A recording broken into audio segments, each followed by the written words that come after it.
আন্দোলন করতে হবে।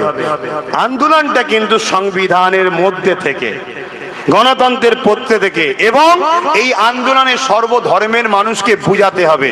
হিন্দু ভাইদের বুঝাতে হবে, ভাই এই আন্দোলন তোমাদের বিরুদ্ধে নয়, এই আন্দোলন হলো কেন্দ্র সরকার সংবিধান বিরোধী যে একটা কালা কানুন করেছে ওর বিরুদ্ধে।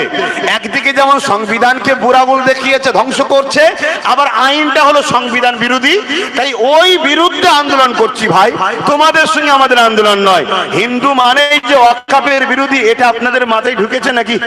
তাহলে 192 232 জন যে ভোট দিয়েছে ওয়াকফ কালা কানুনের বিরুদ্ধে, তার মধ্যে 192 জন হলো অমুসলিম এমপি ভোট দিয়েছে, তারা এই ওয়াকফ কালা কানুনকে চায়নি। কতজন? 192 জন অমুসলিম ভোট দিয়েছে কালা কানুন চলবে না। তাহলে তারা আমাদের সাথে আছে না নাই?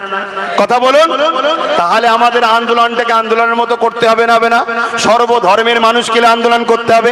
সেখানে আন্দোলনে শুধু মুসলমান আর শুধু মৌলী সাহেব নারে তাকবীর আল্লাহু আকবার নারে, এটা তো চাইছে নারে তাকবীর, তোরা নেমে যা।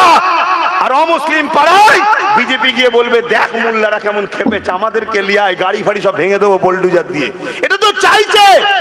আর তোমরা সেই পাতা ফাঁদে পা দিচ্ছ। কথা মাথায় ঢুকছে না? ঢোকে না? তাহলে আন্দোলন যেখানে হবে সেখানে মুসলমানও তেমন থাকবে, অমুসলিমও থাকবে, হিন্দু থাকবে, খ্রিস্টান থাকবে, আদিবাসী থাকবে, সব মানুষকে রাখা দরকার আছে না নাই?